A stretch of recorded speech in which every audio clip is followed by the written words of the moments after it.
You want me in the morning? I'm hungry. Alright, I just need to hand you this way because I blocked off my way. Hello, guys. How we doing? Sorry. Liz is cutting. So this whole like morning thing is a whole new concept. Oh my goodness. So yeah. Oh, I didn't plug in my. I sent you the cord. I know, but see, I didn't plug in the power cord that's plugged into. Oh, good night. Okay, So. go plug it in. Yeah. Oh, I should find us on our thing. You should find us on your thing. Woo-wee. Wait. There you go. Now you got power. Awesome.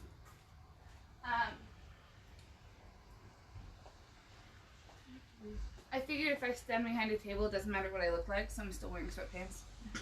Cause, with your cardigan. With my cardigan. Because I'm going to just go back home. Anyway, yeah, I got busy this morning and... oh, good morning. Ooh, you guys are on time. Realized I lost track of time, and it's like 7:30, and my kids are still in pajamas. I'm like, we have to leave now.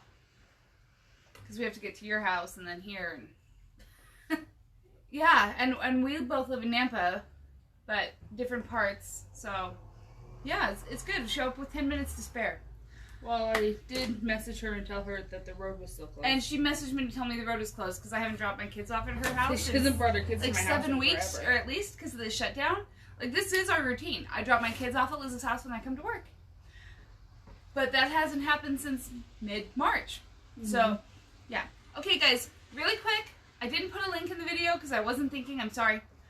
I made you a cheat sheet for making flying geese. This is why I was late this morning. I was making a cheat sheet. Iron those real fast. So if you go to our website, if you go to jkquilts.com, click on resources, then click on tips and tricks, the cheat sheet for flying geese is there. So, at least for one of the methods I'm going to show you, but I'm going to show you how the cheat sheet will be applicable to all of them. So that's there if you want to reference it. But we are going to make flying geese 3 different ways. A lot of people tell me how much they hate making flying geese. They can be a little persnickety. It's a Judy word. It is. It is a Judy word. But we love them. They turn into really cool They can be things. really awesome. I mean, it wasn't that long ago I made a quilt and I said, oh, I'm almost done. Because I finished piecing the center. I said, I just got to do the flying geese border. And my mom laughed and laughed and was like, there's no just in flying geese border, But, like, I was making them 4 at a time, so it took me, like, the day. Yeah. It wasn't bad at all. So, I'm a big fan of flying geese, and they can be done quickly. You want the triangles, too? Yeah. So, basically cut another one just like this. Yeah. Yeah, because we have to be open as soon as we're done here, so we should probably not make too much of a mess. There's that part. Okay. Oh, no. Which size are you doing? No, like this one. Oh, yeah, you could cut it like that. To do the fast flying, not fast. Do it those sizes. It's still early. Our brains are working. So if you want it so long, that's fine. Otherwise, we're just going to go over a couple of methods. Now, for flying geese, there are a couple of rulers that are great for trimming. Nothing really necessary for cutting. Probably the most common method I will see in a pattern for flying geese is the flip and stitch method. If you're unfamiliar with that, or you need me to define it because everybody calls it something else, start with a rectangle that's going to be the size of your finished unit. Okay, really quick, there's cut size, there's unit size, and there's finished size. For this, the cut size is going to be the same as the unit size. So still raw edges all the way around. Flying geese, by definition, are going to be twice as wide as they are long. Finished. Okay? So it's going to be 2.5 inches by 5 inches. Or 2 inches by 4 inches. They're going to be double. So what I'm going to do here is... It's over there! Sorry. People yelling at me through the door because I'm not a gas station and their pump's not working. So, sorry. So, I apologize. I wouldn't have responded except she's 8 feet away from me yelling. So, in the rain. So I don't want her to get in the rain. So you're going to cut 2 squares that will go right here. Those need to overlap. They do. They're not big enough. Oh. Okay. Oh, so that's because I cut it 5.5 instead of 5. it needs to be 5. That's why. Okay. Unit size. That's a nice thing to see. They need to overlap, otherwise there won't be a seam allowance. It's 4.5. We need a seam allowance. That's why. So Liz is going to give it back to me. So this is our finished unit size. It's our unit size, not our finished size. It's going to be 2.5 by 4.5, which means it's going to finish at 2 by 4 once it's all the way sewn into a quilt. No, it'll finish at 2.5 by 4.5. That's a using the flip and stitch method. No, finished, not unit. Oh, yeah, your unit. I was like, okay, we're still talking unit. Finished means these no ones, raw edges. These ones are bigger. Are different. That's why. So these are going to overlap. Don't sew them at the same time. Okay? So we put one on for flip and stitch. Yes, you have to press in between. You have to this, press. guys. Please don't ever skip that step. I see it a lot.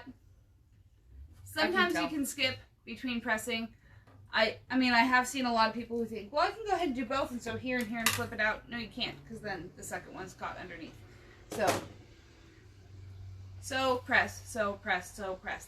That's how we do this game. So then what I'm going to do is I'm going to take a pen, or unless I have my seam guide on here, which I don't, and draw a line from here to here, corner to corner, and then sew. This one I'm going to sew on that line. Yeah, you sew on the line. On the line. Flip and stitch, you're going to sew on the line. Don't mind me. This is my wake up for the morning. Hey, you guys have your coffee. I have my kickstart. Right. They're at home with their beverage. So. This is fun. So I'm going to go ahead and just sew on the line I drew. Nice and simple. My thread got caught in the right place. That's awesome, Tilda. I'm glad that you're learning to love your featherweight. They're a lot of fun. And they're really fun for traveling, for classes. You know, yeah, I mean, although I know plenty of people that piece on them every day. Yep. I just have my other machine in my sewing room. Actually, I have 2 machines in my sewing room, so In Maryland. my featherweight's for travel. Okay. So, I sewed on the line. Nice and simple. You have my rotary cutter. So. Yes. I don't always do this with a rotary cutter. I'm kind of keep my fingers next to my machine kind of girl. Yeah, this doesn't have to be a precise cut. So I usually do with smaller ones at least. I'll use my fabric scissors, but my fabric scissors are in my bag in the back. And then I'm just gonna fold it over. This is one where, you know, it doesn't. Again, I don't care which way you press. Flying Geese, I do tend to press to a side. Yeah. Because I find that they want to travel forward that way. that way. It depends on how I end up putting them together. Right, what you're going to do with it. So there's the 1/2. I tend to press out, especially if I'm going to do something like this. Because if I press it out, then I will press this seam up into here. Yep. And then, I don't know if you guys can see that. Anyway. It all depends on how I'm going to assemble it afterwards. So then I'm going to layer the next side here. And I'm going to draw a line from this corner to this corner and sew along that line. Or I'm going to be lazy right now and I'm going to eyeball it. Jen's breaking the lace. Well, normally I have a seam guide, but you can use a seam guide. Diagonal seam tape is my favorite. Right.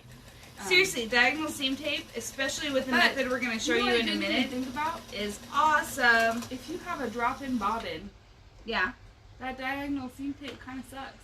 Yeah, it's a good thing neither of us have machines with drop-in bobbins. I know. Well, I mean, you just have to replace it every time you replace your bobbin.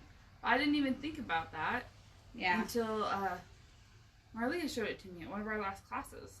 Oh yeah. I was like, huh. She's like, wait a minute. My thread broke. Yeah. She's like, that didn't even cross my mind. And I was like, I have old machines whose bobbins are all right underneath. Well, I guess we do have one machine in my house that's a drop-in bobbin, but that's the one that my 11-year-old sews on. That, you know, sounds like a truck driving through gravel. Maria, we have a whole bunch of Quilter Select rulers. We're out of a couple sizes because we can't keep them in stock. Well, we did get a few new sizes. But we did get some new sizes, and so we have quite a few of them in the store right now. If you need a special size, let Streamer know. But we're constantly ordering more of them because we can't keep them on the shelf. Right. Because they're awesome. If you guys don't know what I'm talking about, it's the yellowish ones. The ones that you look at and you're like, there's no way you can see through that. Yeah, Yes. you can. Yes, Nancy, we are live right now. Yeah. But you can see through them, and they're nice and girthy, and I love them. I love them. All right. And I've yet to find anyone that's bought one that's been like, I'll go back to my Omni grids. Right?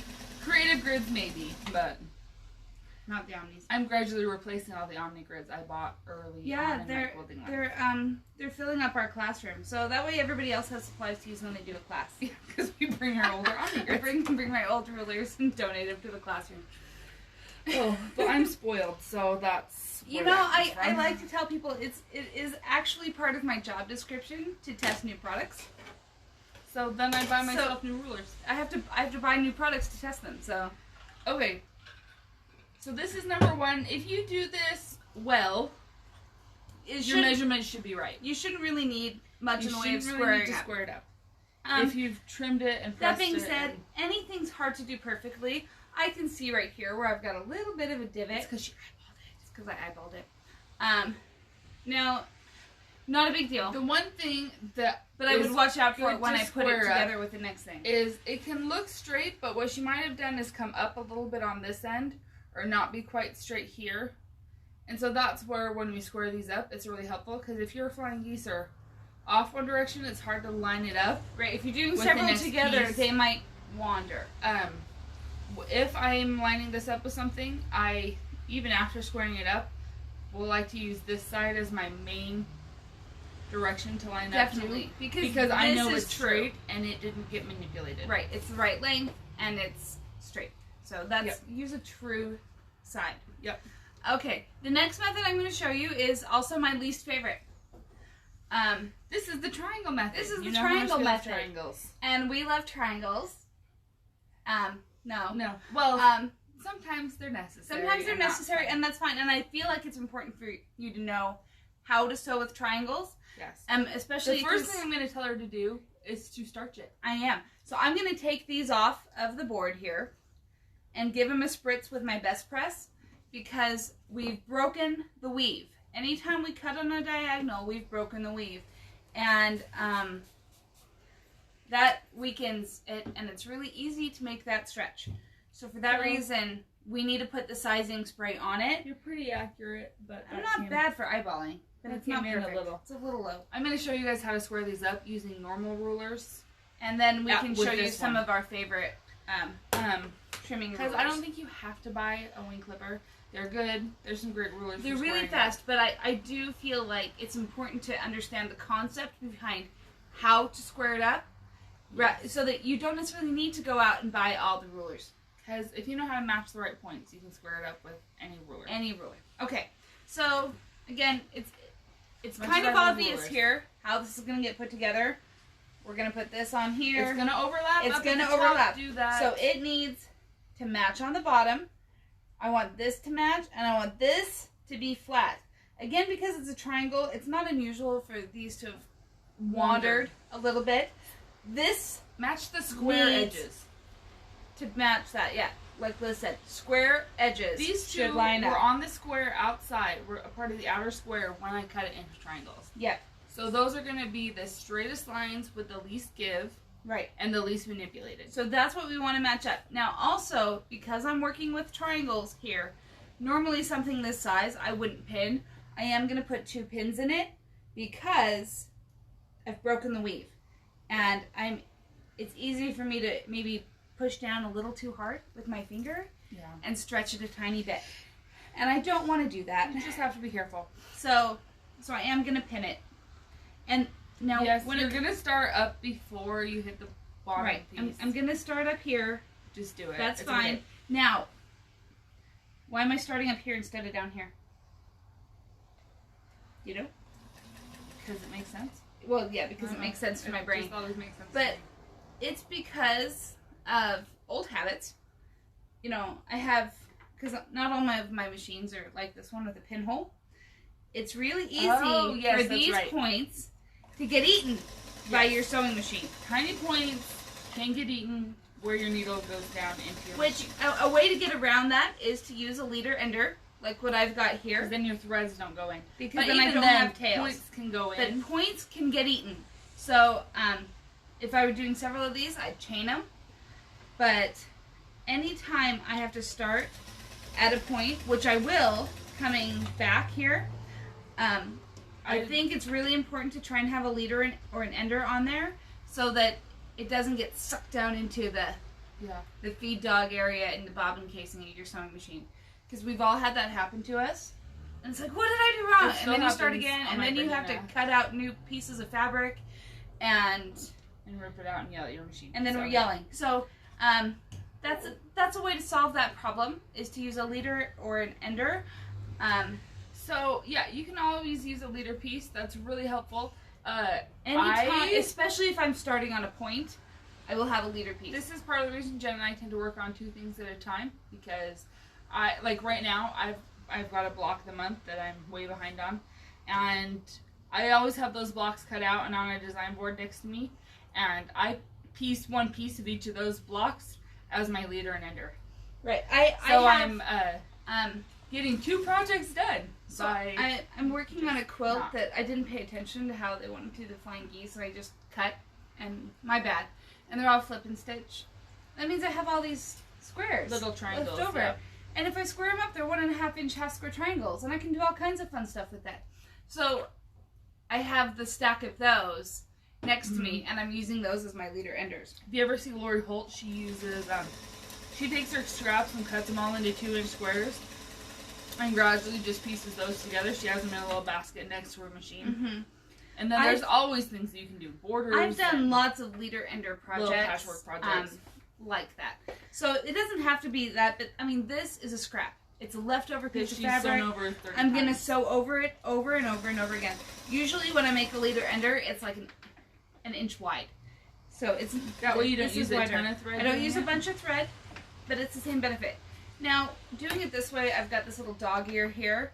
I do too. Yeah, I like to cut it off trim that that direction. Because this point right here is going to get bulky, and I don't like bulk. Yeah, so try and reduce that as much as possible. So I like to trim that off. But if I wait to trim it off until after I've pressed this open, I might forget it's there. You guys are way nice to us. Thank you. That's good. It's been a rough couple of days. So we have our piece. piece. Like us. You'll see it's a little bumpy right here, and that's totally okay. Because plenty to square up.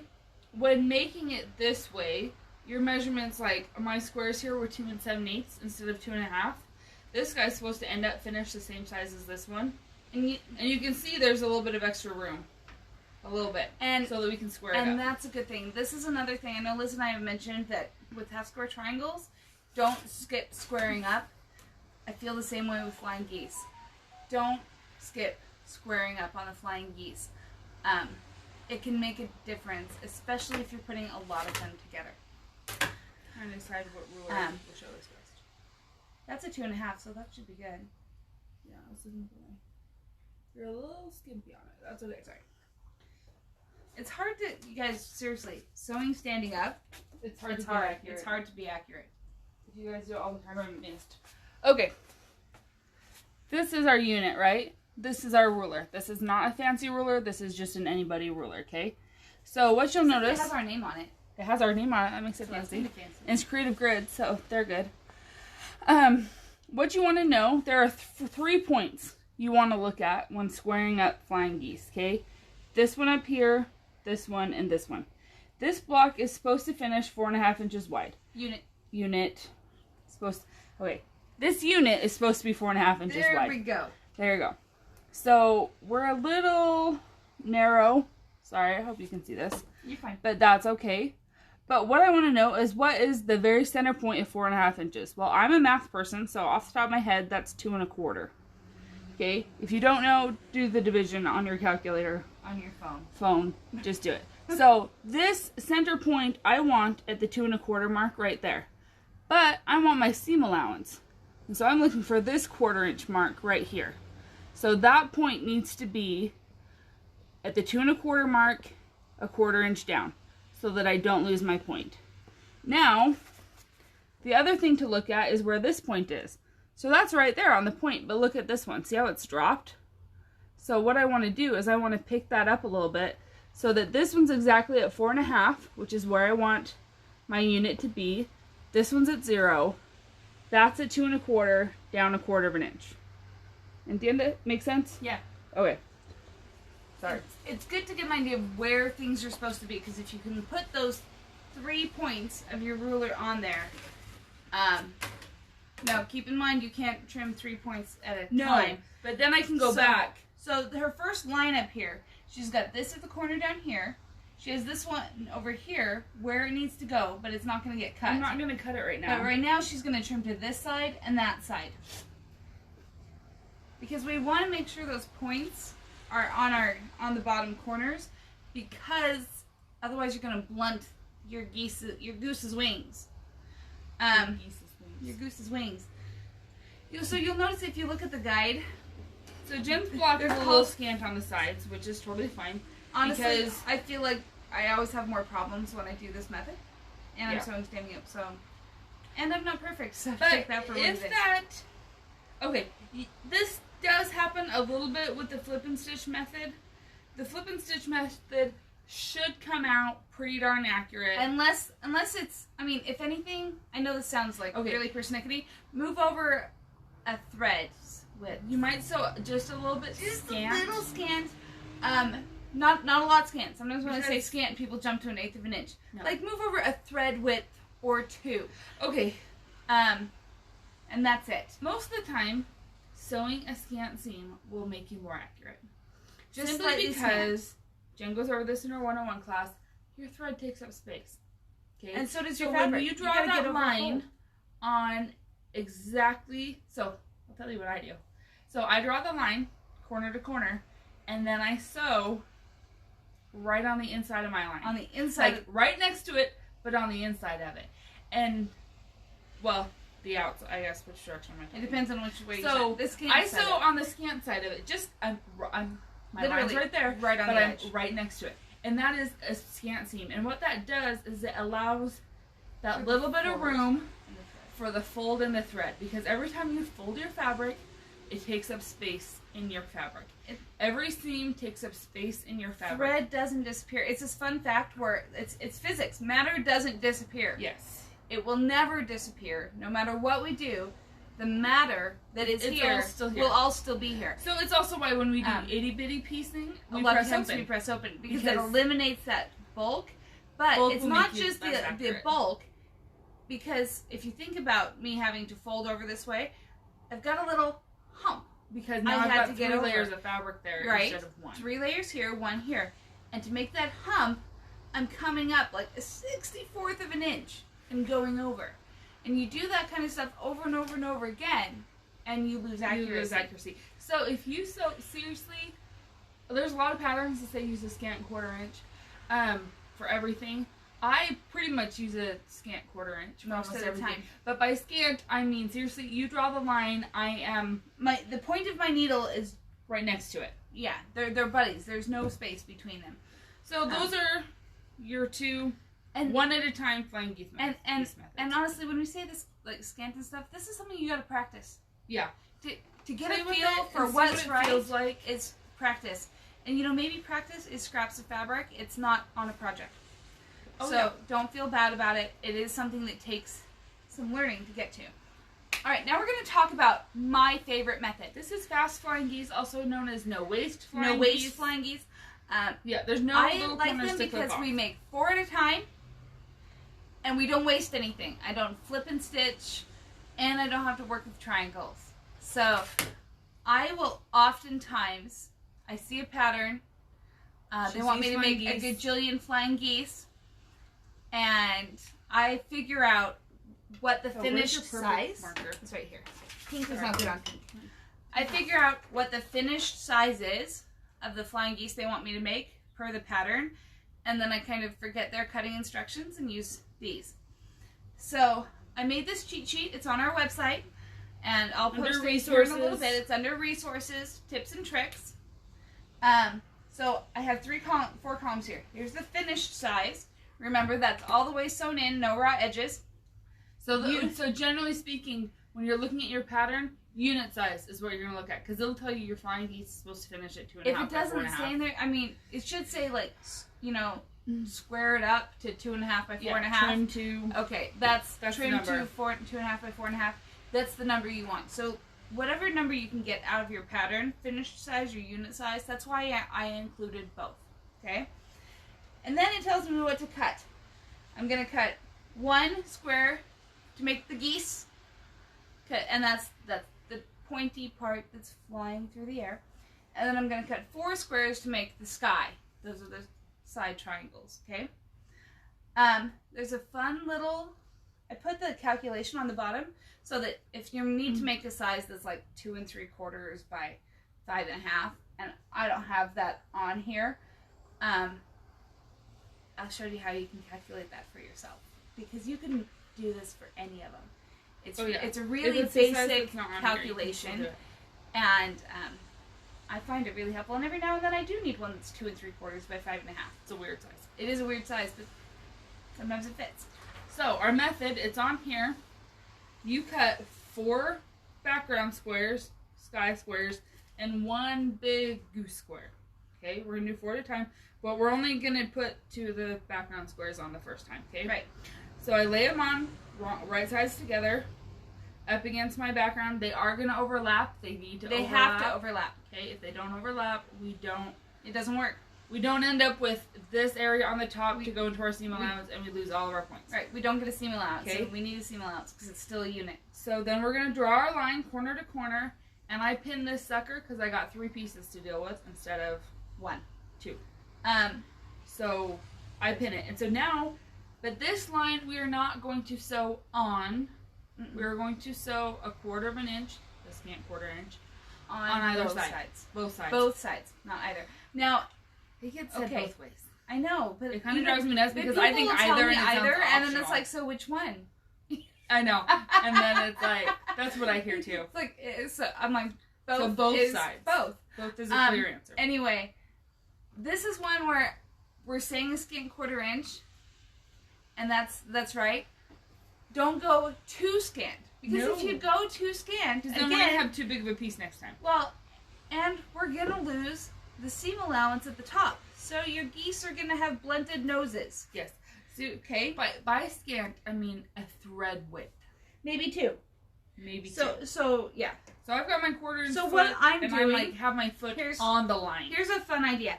I'm having, the edge of my foot is covering the line she drew, but only just. And that's where I'm going from.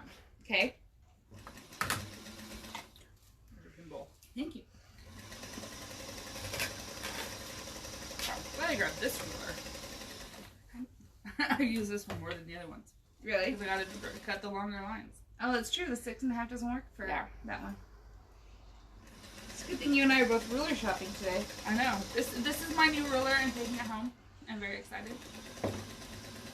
And the 6. I always have to wait till they're actually in stock for more than a week before I'm allowed to. Right. take one home. We give you a little bit of time to come and pick up the ruler. But not forever. Not forever. Oh, see, you're lazy. Well, I just turn it around and go the other The direction. reason I don't like to turn it around, and I It will can sometimes, make it tight. it can end up tugging. I pull it out a little bit. Yeah. Okay.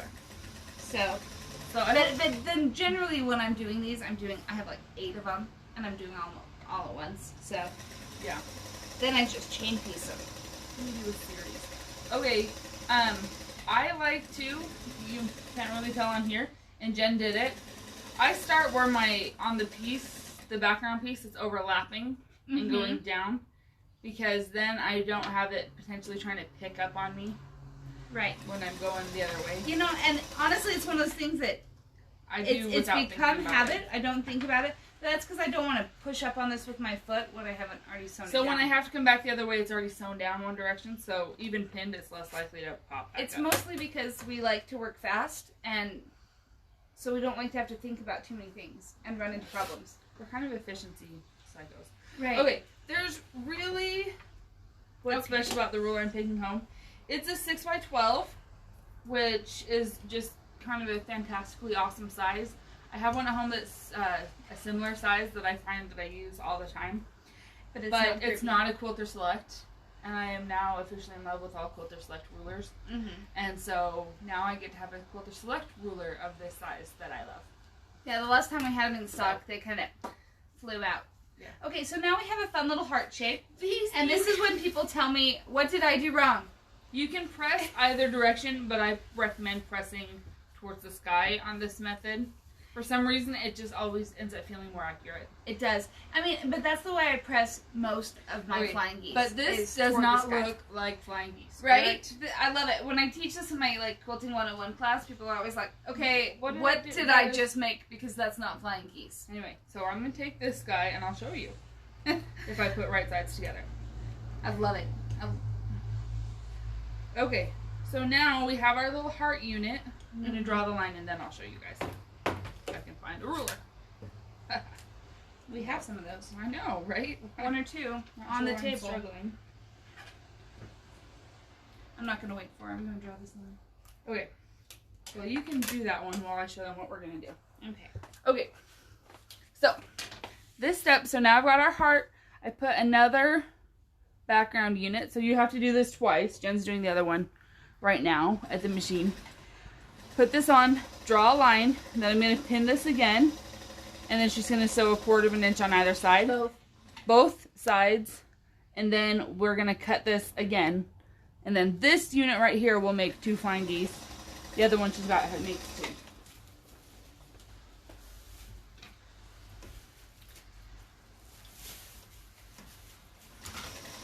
You know, I do hope that you find the tips helpful.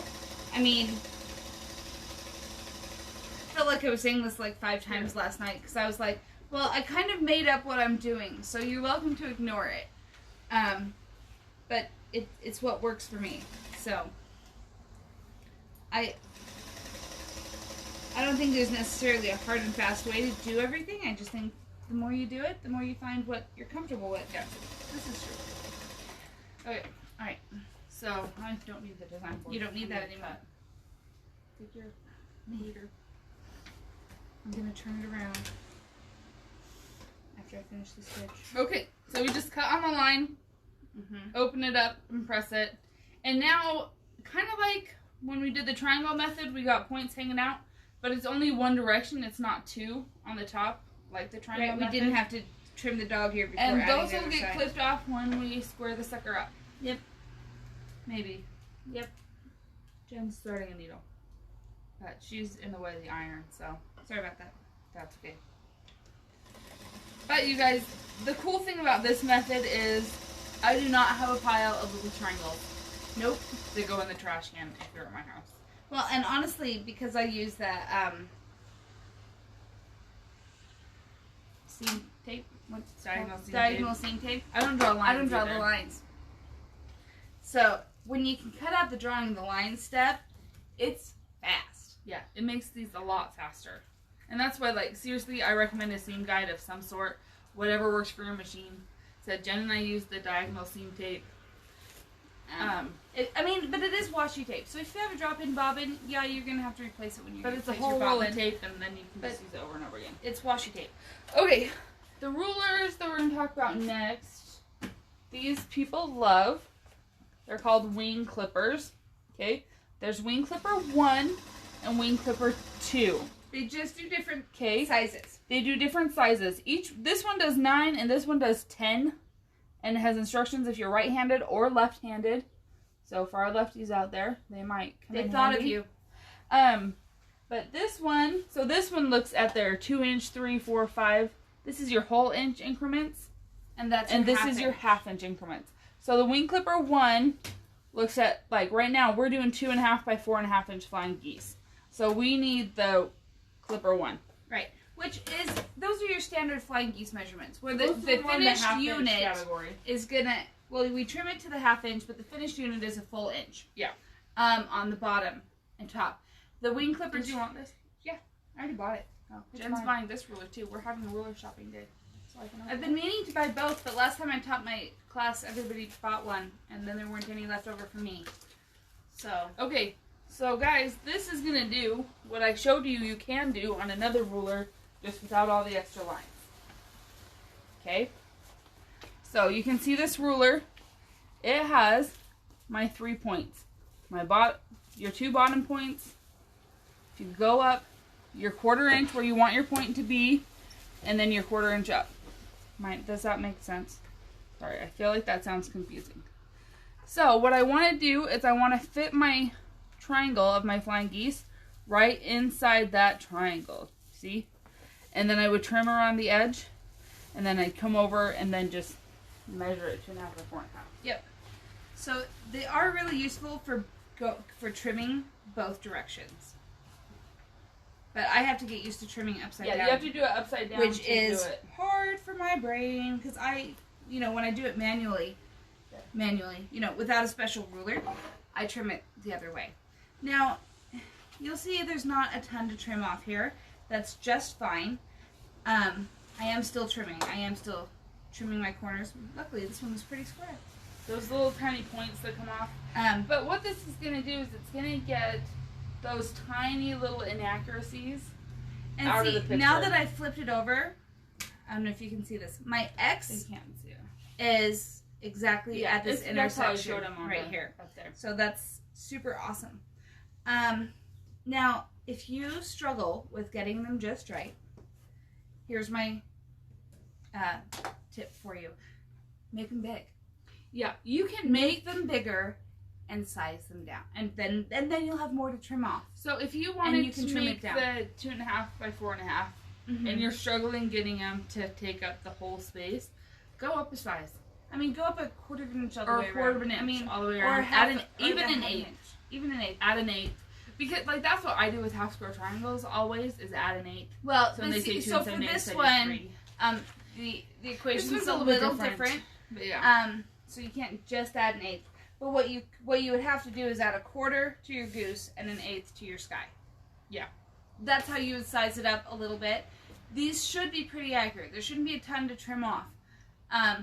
If you want plenty to trim off, which is not a bad idea ever, just move up a size. Nancy, there is some room to use the tape on the featherweight. The issue is that your bed is so narrow that it's only good for a couple inches. Which doesn't work. It's not awesome. Square. Unless you've got like a sew steady table attached to it, then it would be great. Right. I mean, honestly, but that's the reason the diagonal seam tape, even on like my Bernina at home, is awesome. It's because it's going onto my sew steady table and then onto my Olivia cabinet. So yeah, I say it's my machine drops into my cabinet, so my tape ends up being this long because it's dropped in. That's how mine is. I mean, I have 8 inches of tape, so it's awesome. Yeah. But I find it helpful even for 2.5 inch squares or easy corner triangles because especially like Nancy, I know you're a Lori Holt fan.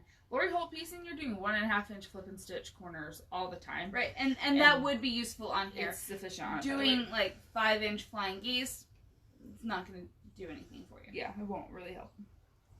So I can do the same thing she just did though. With my fancy normal ruler. 2.5 by 6.5 inch JK Quilts ruler. Right. Because once you know what spots to look for, when you know what to line up with, it's awesome. Honestly, for me, the wing clippers, they're great. They're really nice because it takes out all the other lines. A ton. It's really easy. If you're gonna have to sit there and I make you make a flying geese border with, this quilt is flying geese. It's all flying geese. That's all there was to this quilt. The whole border is flying geese. These are all flying geese. This takes the brain work out of having to square it up. Yeah. Then there's no. And that's where, to me, they're totally awesome. If you're gonna make a lot of flying geese, it's a great way to go. If you're only making a few, like use your regular ruler. You don't need anything fancy. They're just helpful. And I don't ever want people to feel like they need to buy all the things to be able to quilt, to be able to do this hobby. You don't need to buy all the things, which might sound counterintuitive considering we sell all the things. But I don't want it to overwhelm anybody. So start where you're at with what you have. And a lot of the tools you have just for basic cutting, will do the job. And the tape we're speaking of is the diagonal seam tape. Yeah. Which is it's by the register because that's an impulse buy if there ever was one. There's the merchandising version. Sorry. Okay, it's the diagonal seam tape Cluck Cluck Sew. She's got a YouTube. So she has a video that shows you how to install it in case you and how can't it uses. But if you've got a machine set into a cabinet or a sew study table, oh my goodness, this will change your life because you no longer will have ever to draw lines. diagonal lines Ever. And that takes hours, you guys. Like, right. And I haven't drawn lines in literally years. Except for now, because I made her. Except for on these things, because we're showing you the right way to do it. We can't show you the shortcuts, because not everybody can use that. This stuff, and it's a whole roll of it. It's washi tape, so no you don't know residue. what washi tape is. It's like masking tape. There's no residue to it, but it's printed and pretty, and it's cute, and it's got your straight line for your that's coming out of your needle, and a 1/4 of an inch on either side.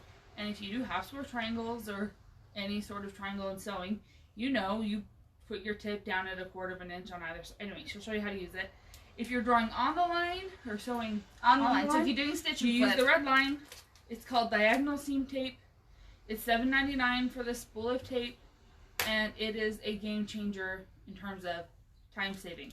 Now, like I said, if you've got a short bed on your machine, I want to say, and you don't have a longer surface, it's not quite as helpful. The gift for Christmas when everybody was doing like little gifts for their quilty friends. They got stash and stores. They got mini stash and stores and diagonal seam tape. Like I have never sold so many of these things as we did in December.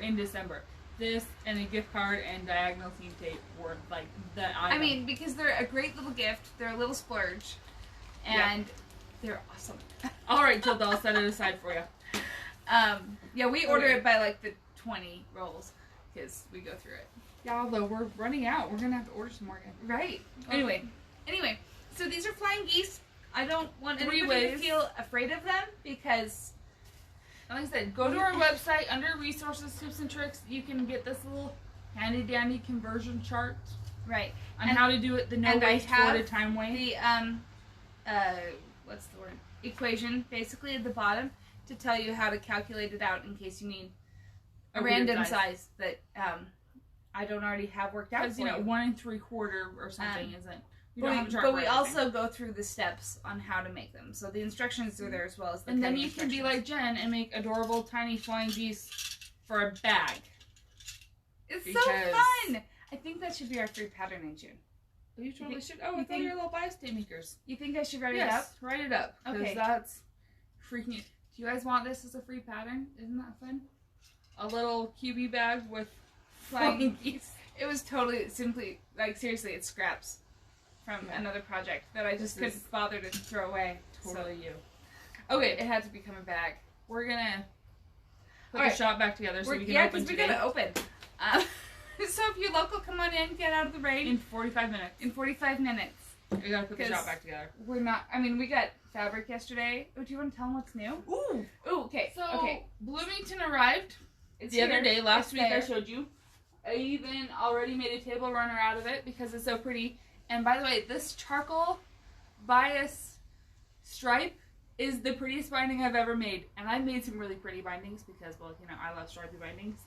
But this is a Charm Pack table runner out of the Table Runner Bliss book. We've got several Bloomington kits. Other fun Bloomington's here.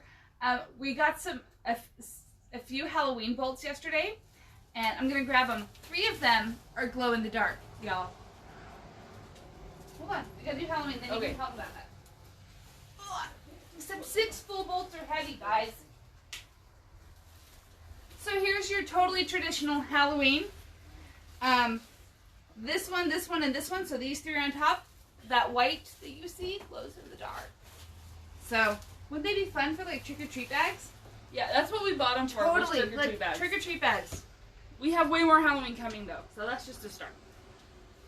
All right, next up, you guys.